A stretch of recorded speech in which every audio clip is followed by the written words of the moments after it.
Halo semua. Beberapa waktu yang lalu, seluruh Indonesia digemparkan oleh Joseph Paul Chang yang mengaku sebagai Nabi ke-26. Banyak yang menuntut Paul Chang untuk ditangkap, dan tidak sedikit yang ingin memancung batang leher Paul Chang karena dianggap menista Nabi. Di sisi lain, banyak juga yang menuntut agar penista agama lainnya seperti Ustadz Abdul Somad dan Yahya Waloni juga diburu oleh kepolisian. Nah, pada video ini, saya ingin mengajak teman-teman untuk melihat kasus Paul Chang dari sisi yang lain, yaitu dengan menggunakan pertanyaan yang sama. Oke, kita mulai aja ya.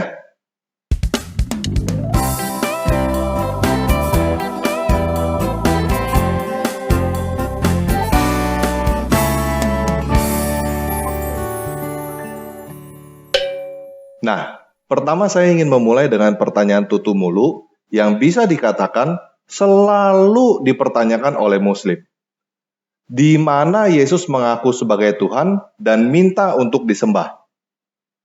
Dan seperti yang saya katakan sebelumnya, pada video ini kita akan menggunakan pertanyaan yang sama.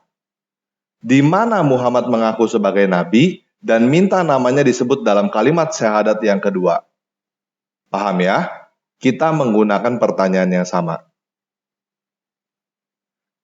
Nah, mungkin ada teman-teman Muslim yang menjawab, ada pengakuan dari Muhammad bahwa dia adalah Nabi, dan mungkin ada yang menjawab, tidak ada. Kita mulai dari jawaban bahwa tidak ada pengakuan dari Muhammad bahwa dia adalah Nabi dulu ya. Kalau tidak ada pengakuan dari Muhammad bahwa dia adalah Nabi dan minta namanya disebut dalam kalimat syahadat yang kedua, kenapa teman-teman yang Muslim mempertanyakan di mana Yesus mengaku sebagai Tuhan dan minta untuk disembah? Kalau ada pengakuan dari Muhammad bahwa dia adalah Nabi dan minta namanya disebut dalam kalimat syahadat yang kedua, kenapa teman-teman yang Muslim menolak pengakuan Paul Chang sebagai Nabi? Kalau teman-teman yang Muslim mempertanyakan, apakah benar Paul Chang adalah Nabi? Kenapa teman-teman yang Muslim tidak mempertanyakan hal yang sama tentang Muhammad? Apakah benar Muhammad adalah Nabi? Kalau teman-teman yang Muslim berkata bahwa Muhammad adalah Nabi karena sebuah buku yang dianggap suci yang katanya turun gedebuk langsung dari langit tanpa campur tangan manusia, walaupun kenyataannya sudah dikompilasi dan diedit oleh manusia setelah Muhammad meninggal, maka Paul Chang juga punya buku suci yang turun gedebuk dari langit. Bahkan bukan cuma punya satu, Paul Chang punya 2 buku suci yang turun gedebuk dari langit tanpa campur tangan manusia.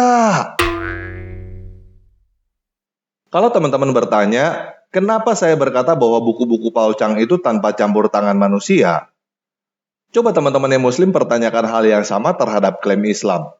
Kenapa teman-teman yang Muslim berkata bahwa Al-Quran itu tanpa campur tangan manusia, walaupun kenyataannya sudah dikompilasi dan diedit oleh manusia? Kalau teman-teman yang Muslim berkata, karena tidak ada yang bisa membuat surah seperti Al-Quran, saya juga berkata, karena tidak ada yang bisa membuat selembar seperti buku Paul Chang. Kalau teman-teman nggak percaya, coba aja bikin selembar seperti buku Paul Chang. Pasti teman-teman tidak akan bisa.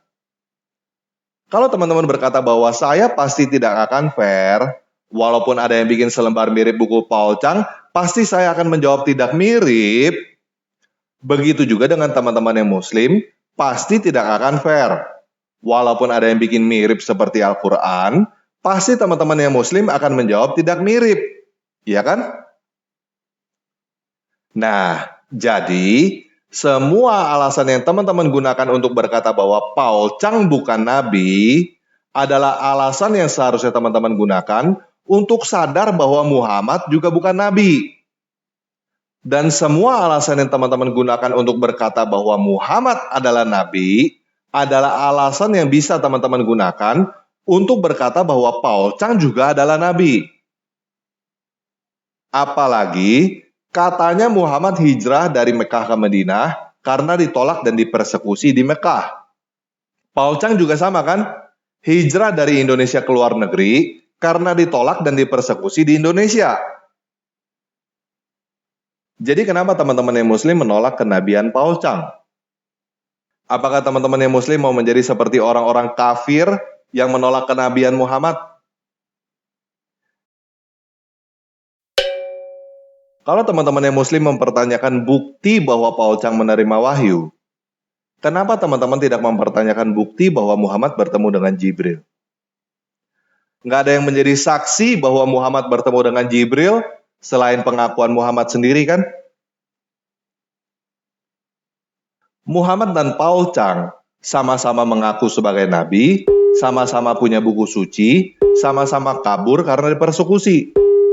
Jadi, Paul Chang adalah nabi yang mirip dengan Muhammad. Jadi sekali lagi, semua alasan yang membuat teman-teman berkata bahwa Paul Chang bukan nabi adalah alasan yang sama untuk membuat teman-teman sadar bahwa Muhammad juga bukan nabi. Dan semua alasan yang membuat teman-teman berkata bahwa Muhammad adalah nabi adalah alasan yang sama untuk membuat teman-teman berkata bahwa Paul Chang juga adalah nabi. Sama sekali tidak ada bedanya. Paham ya? Nah, jadi kenapa teman-teman yang muslim harus merasa ternista oleh Nabi Paul Chang? Bukankah teman-teman yang muslim selalu berkata bahwa Muhammad diutus untuk meluruskan ajaran Yahudi dan Kristen? Kenapa teman-teman yang muslim tidak bisa menerima pernyataan bahwa Paul Chang diutus untuk meluruskan ajaran Islam? Teman-teman yang muslim selalu berkata bahwa Alkitab sudah palsu. Kenapa tidak bisa menerima kenyataan bahwa Al-Quran sudah palsu?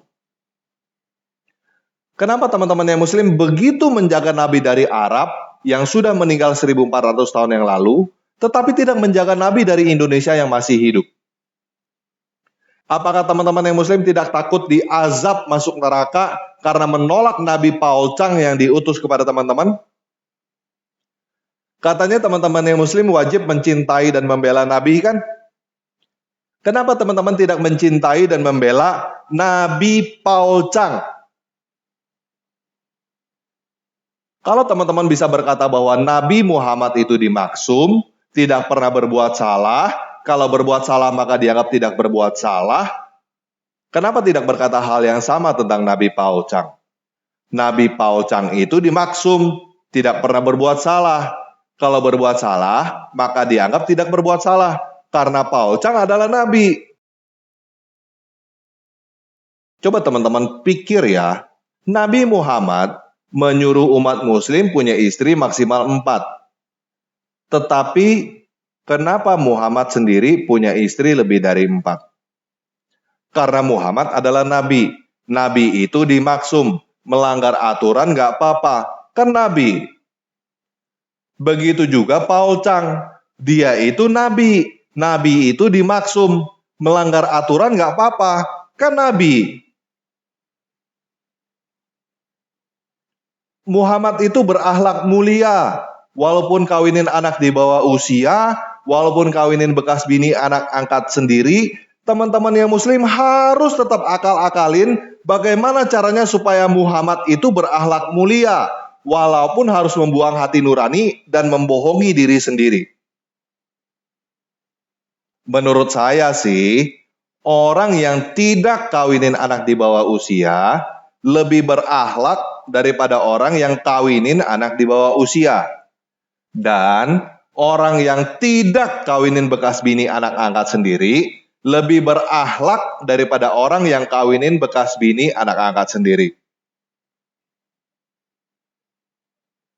Jadi, kalau teman-teman yang muslim mampu untuk akal-akalin bagaimana caranya membuat seseorang seperti Muhammad menjadi nabi yang berakhlak mulia, seharusnya teman-teman juga mampu untuk membuat seseorang seperti Paul Chang menjadi nabi yang berakhlak mulia juga. Kalau teman-teman yang muslim berkata bahwa Nabi Muhammad tidak boleh dihina, bukankah teman-teman yang muslim seharusnya tidak boleh menghina Nabi Paul Chang juga? Apalagi Nabi Paul Chang ini dari Indonesia. Seharusnya teman-teman bangga dong Indonesia punya nabi. Siapa bilang cuma orang Timur Tengah doang yang boleh punya nabi?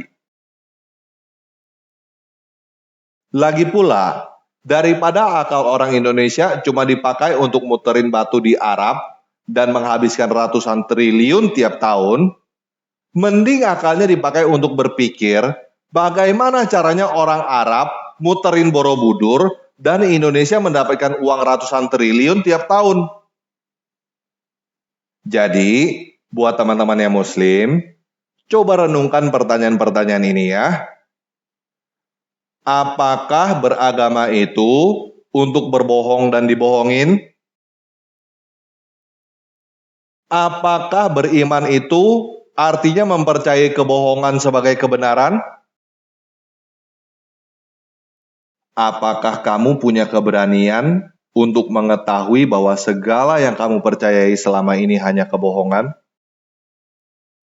Atau kamu takut untuk mengetahui kenyataan dengan bersembunyi di belakang iman yang buta? Bagaimana jika Muhammad bukan nabi? Bagaimana jika Quran bukan wahyu dari Tuhan?